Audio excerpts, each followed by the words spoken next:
रात के 2 बज रहे हैं और दांत में दर्द शुरू हो गया और दर्द इतना शदीद है कि सर फट रहा है। इस कंडीशन में आपके ज़हन में और कुछ नहीं आएगा सिवाय इसके कि कोई चीज़ मिल जाए, मैं इस पे लगाऊं और मुझे आराम आ जाए। फिर इसके लिए क्या करेंगे आप कि पानी पिएंगे, कभी कोई लौंग, हल्दी, जो भी कुछ हाथ लगेगा उसको लगा के कोशिश करेंगे, टूथपेस्ट लगा के।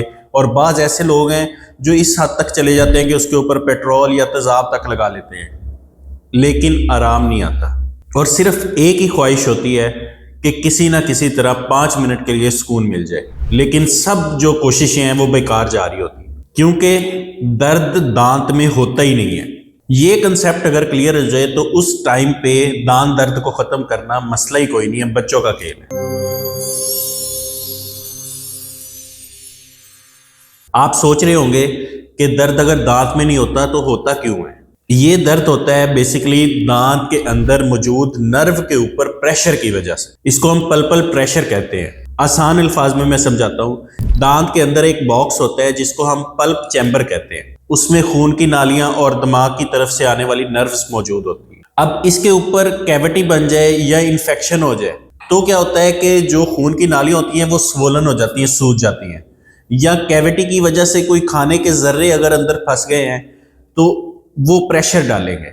अब नर्व के ऊपर जब प्रेशर आएगा तो वो दर्द होगी, और इस सूरत में पेन किलर भी काम नहीं करती। वजह क्या है कि पेन किलर का काम होता है सिर्फ दर्द को खत्म करना, टारगेट उनका पेन होता है, जबकि अभी जो प्रॉब्लम है वो प्रेशर की वजह से आ रही है। और इस चीज को भी समझ ले कि ये रात में ही क्यों होता है। देखें, जब हम लेटते हैं तो उसकी वजह से क्या होता है कि खून बॉडी में से सर की तरफ आ जाता है। अब उसी कंसेप्ट को ज़हन में रखें कि बॉक्स का साइज छोटा है, खून की नालियां स्वोलन है, खाने के जर्रे अंदर फंसे हुए हैं, और उसमें और ज़्यादा जब खून आएगा तो क्या होगा कि प्रेशर और बढ़ेगा और ज़्यादा दर्द होगा। इस वजह से पेन किलर या ये टूथपेस्ट लगाना या दूसरी चीज़ें हैं ये असर नहीं कर रही होती। चले, ये सब तो ठीक है।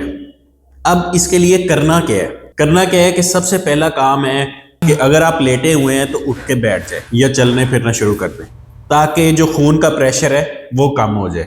दूसरा काम, नीम गर्म पानी में नमक डाल के उससे कुलियां करें।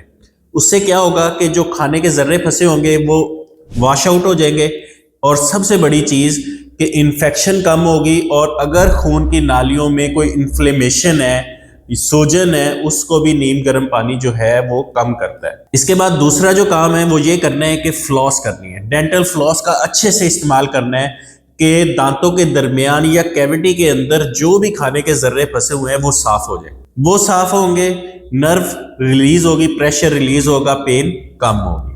अब अगली चीज आती है मेडिसिन। इस स्टेज पे आके मेडिसिन असर करेगी। अगर आपकी मेडिकल हिस्ट्री क्लियर है या डॉक्टर आपको इजाजत देता है तो ब्रूफन और पैरासीटामोल या इनका कॉम्बिनेशन दोनों ही इस्तेमाल कर सकते हैं। इमरजेंसी दांत दर्द के लिए ये रिकमेंडेड मेडिसिन है। इन तीनों स्टेप्स को अगर आप अच्छे तरीके से कर लेंगे तो 5 मिनट में दर्द जो है वो खत्म हो जाएगी।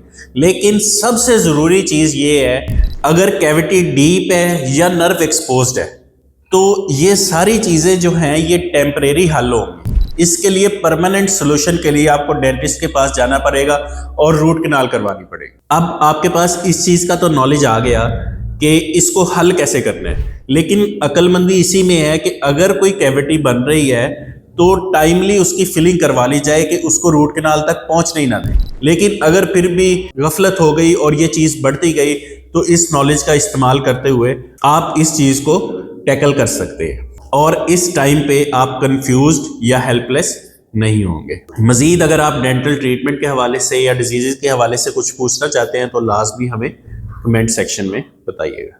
Thank you.